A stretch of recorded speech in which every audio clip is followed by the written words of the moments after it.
Hello, guys. Alex Julian or Aloysius Zanderman here, depending on your preference for a real name or a pen name.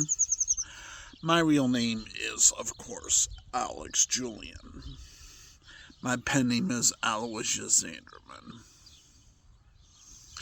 Now, there is the circle of life all around us. The circle of life. And when it comes to life, there is food. So, is the circle of life the equivalent of the circle of food? I mean, is life really full of food? Well, the answer to this is no. Life is not always about food. And life does not need to be full of food. If you get my drift.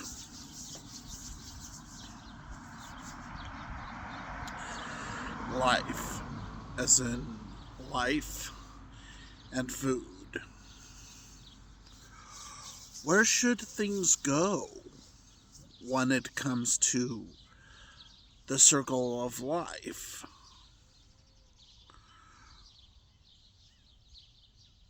The circle of life, where does that go for food? Well, food can seem to be the full essence of life when in fact it's something that is more gradual, something more occasional, something with particular situations. And this is a food critic speaking. Food critic speaking. And there's that whole essence of life that is in front of us. But food?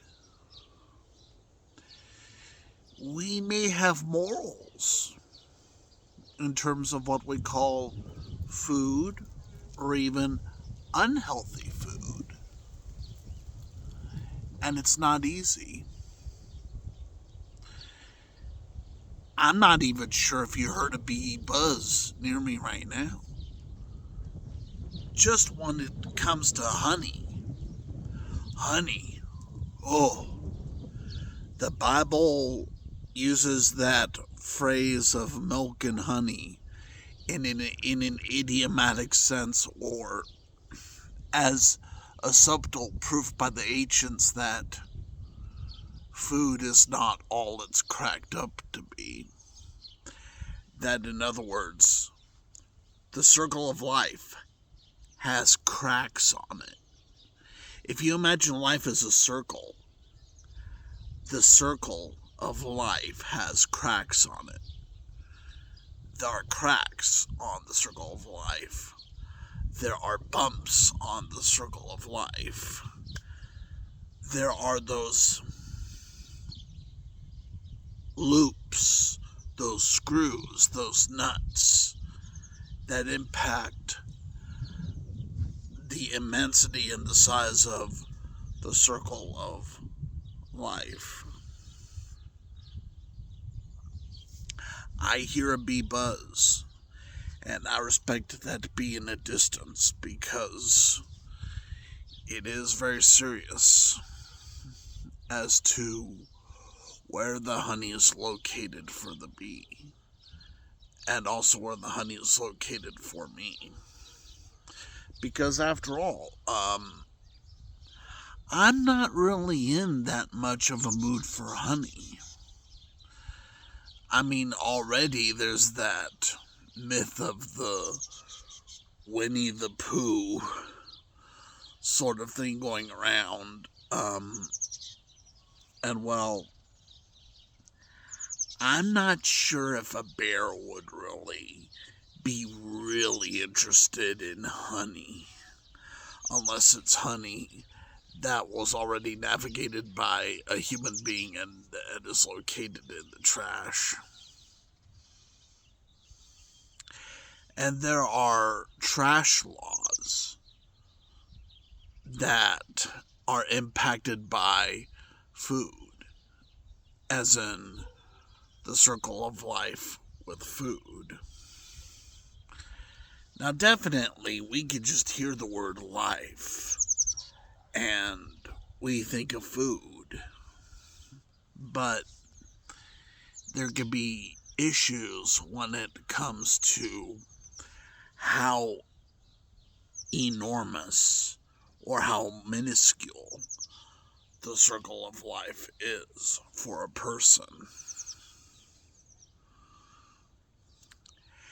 And humans will have manners here and there about food, manners.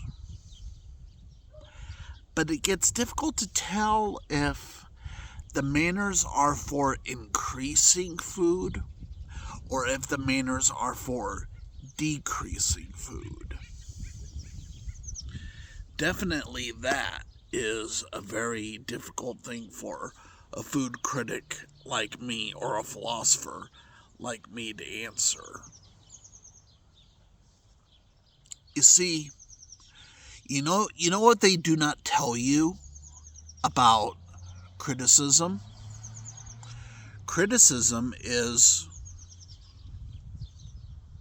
part of what philosophy is, and in fact, without criticism, philosophy does not exist. So therefore, somebody who opposes criticism is also somebody who opposes philosophy.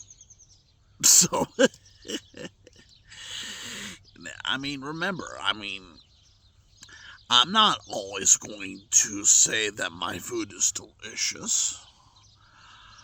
I'm just going to have an observance of my tastes, an observance of my reasons for the tastes. Like, I will have a mind for myself and I will be wondering, does this food taste good? Does that food taste good? Is this a barbecue? Is this not a barbecue? It does get tricky. It does. Especially with the circle of life seemingly all around us. Do you hear the birds? You hear the birds? Well, Charles Darwin, the author of Evolution, did talk about the reality of birds with their chants and singing. And he mentioned that when they behave like this, they're trying to look for food.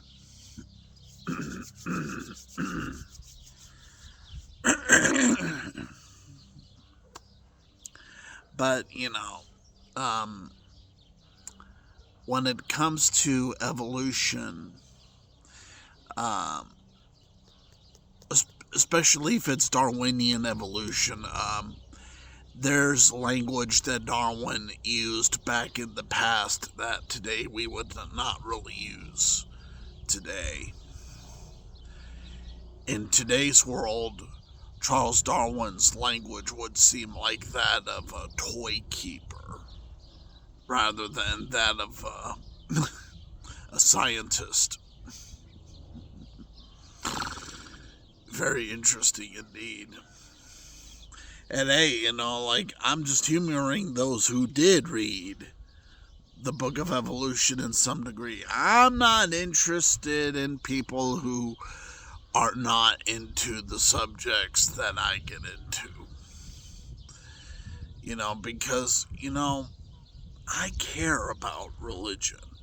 I care also about evolution, and how can I help it if there's that viewer in my audience who is jealous of me and who is jealous of my food criticism and who wants the circle of life to be a perfectly round circle and who wants the circle of life to be seemingly infinite, especially with inclusion of ignorance, inclusion of doubts, inclusion of dislikes for bad food, dislikes for poor food, dislikes for weak food, dislikes for inferior food, dislikes for under the radar food, dislikes for secret food, dislikes for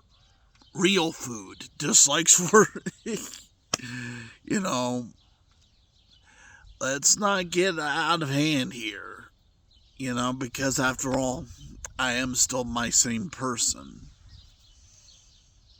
And I could include photos down below of recent discoveries I've made of food. And in my videos, I will also include photos that show food, as in food of life, food of essence, food of whatever. And the circle of life has meaning because of how really out of shape I am.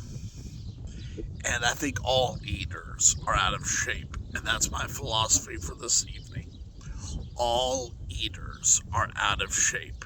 And that is why food criticism is despised.